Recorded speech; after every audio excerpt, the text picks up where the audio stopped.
Tawag, isagol na.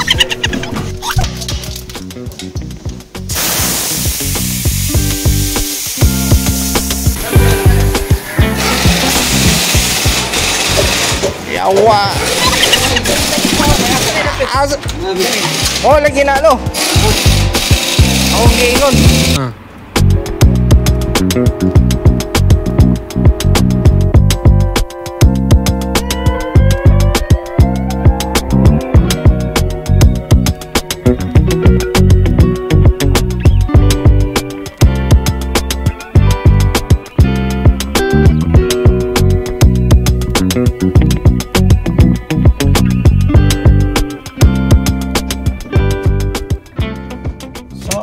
Guys, tayo na, no?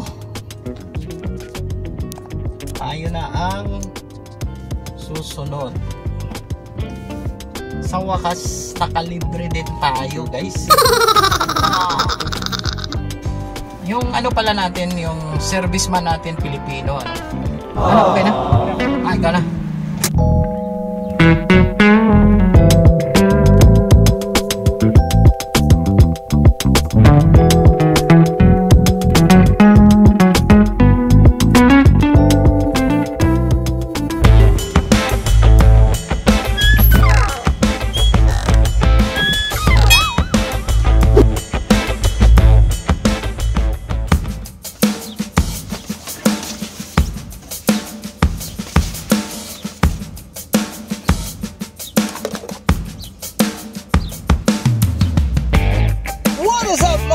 Mga day!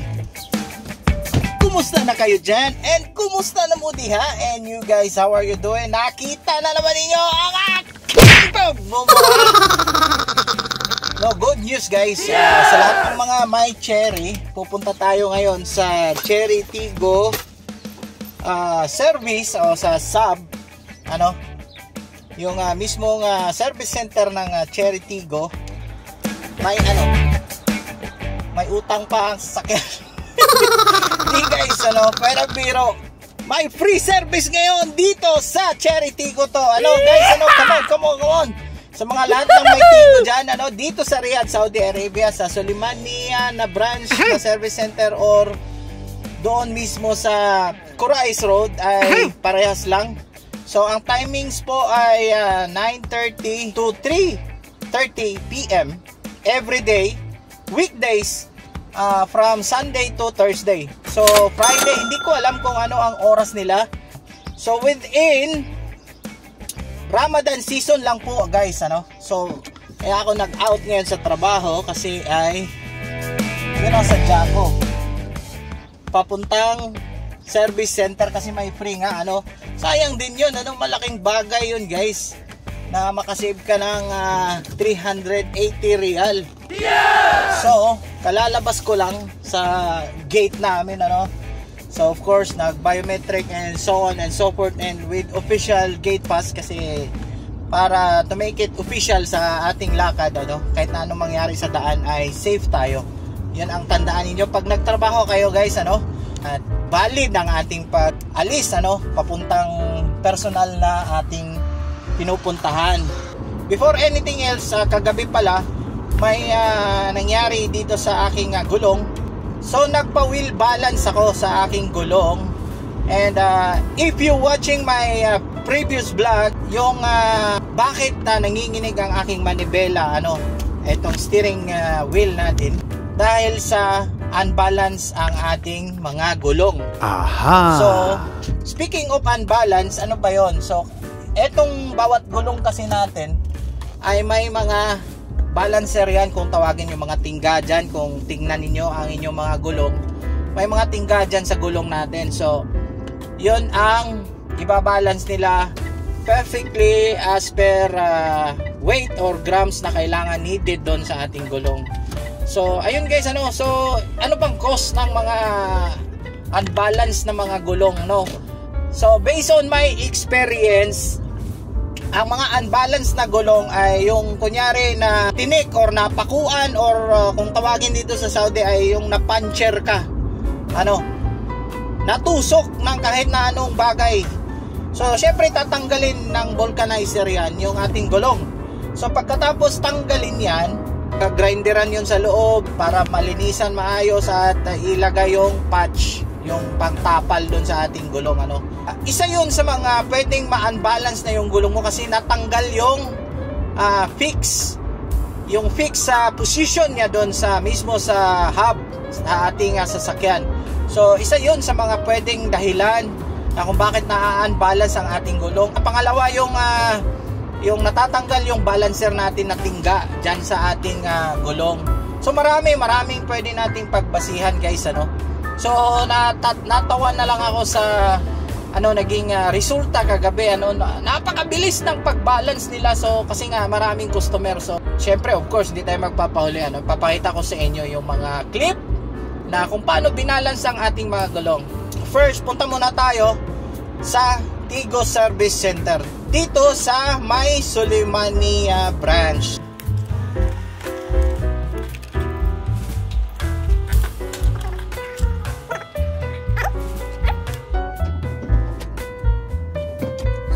Ayan guys, tayo na, no? Tayo na ang susunod.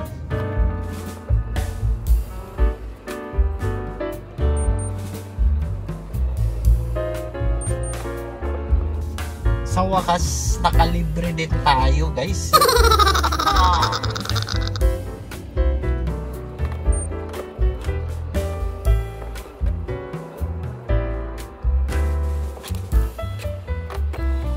Yung pala natin, yung serviceman natin Pilipino, okay na?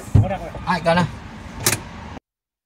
So, ayan guys, bawat talaga akyat or bawat angat ng ating Chery Tiggo to, dito sa pag pre-maintenance service ay tinitingnan ko talaga ang under chassis ng ating sasakyan, kasi dito natin nasisiguro kung may mga naluluwag ba ng mga bolt, mga nut or kahit na anong bagay na nandito sa ilalim na hindi natin alam, na medyo siguro may depektado na or ano man yun.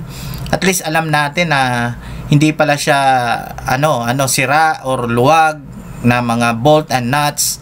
So dito tayo nakaka-assure sa ating biyahe araw-araw. So kasi nga paminsan-minsan lang tong ating pre-maintenance service. So kailangan nating i-check talaga ang ilalim ng ating sasakyan. So ayan, check natin isa-isa yung mga gilid o sa likod ng ating gulong. So ayan. So malaking bagay po yan, malaking tulong sa ating biyahe araw-araw.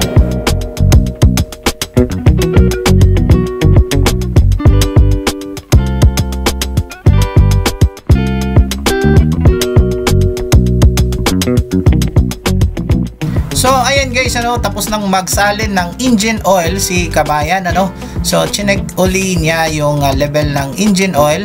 So ayan, malinaw na uli yung ating engine oil. So pwede na namang i-arangkada si Chery Tiggo to. So check uli yung mga reservoir at lahat-lahat. So ayan, ready to go.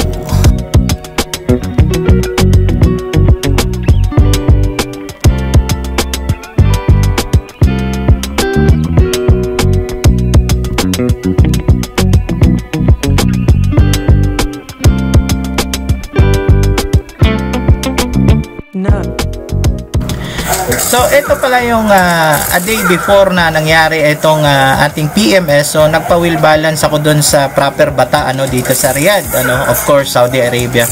So napakabilis ng pangyayari guys, siguro kung uurasan mo wala pang 10 minutes nagawa nilang mag wheel balance sa aking 4 na gulong. So tingnan nyo naman yan, So natawa ako at sobrang gulat ko kasi sa sobrang dami ng customer din dyan nung araw na yan, yung gabi na yan pala, kasi nga during Ramadan season dito sa Saudi Arabia ay napakadami ng customer. So halos nagkagulo-gulo na yung gulong ko, hindi ko malaman kung saan yung sa harap sa likod kasi nagbi-video din ako.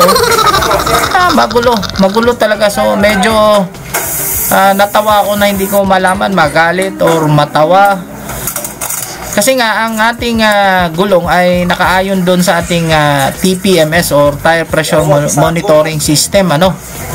So kailangan nating iwasto yon sa tamang lugar kung saan nakalagay yung ating mga TPMS sensor. So kaya medyo naguluhan ako dito sa gabi na to, but anyway, sa awa ng Diyos okay naman as far as I know ngayon, ano. So in short, na ano natin, na successful ang ating pag wheel balance dito sa time na to. At tinesting din natin to nung gabi na to sa 120 km per hour yung takbo, at nawala na yung ating vibration ng ating manibela, ano. So nawala yung vibration talaga. So tumakbo tayo ng 120 km per hour niyan doon sa pinakamalaking highway dito sa exit 16. So ayun, so good to go na tayo guys. So ito yung clip na pinakita ko. So habang we will balance tayo, walang ya talaga. Sobrang bilis, pero okay naman, sawa ng Diyos.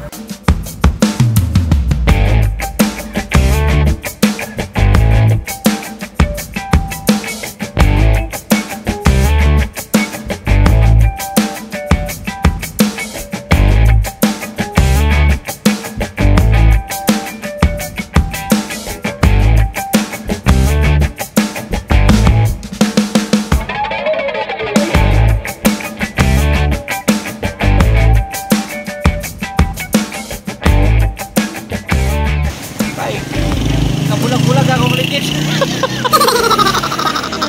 So ayan guys, no, andito na tayo sa ating bahay at syempre tapos na ang ating PMS. So free. So ngayong buong season ng Ramadan ay free ang ating PMS, ano. So sa may mga cherry tigo dyan, let's go na! Sulong na sa may Solimania na branch or doon sa Kurais Road. So ayan guys, ano, hanggang dito na lang ang aking vlog. At huwag niyo sanang kalimutan subscribe sa aking channel para updated kayo sa mga susunod ko ng mga video. At lagi niyong tandaan, just only love mga bay mga day. So see you on my next vlog. Peace!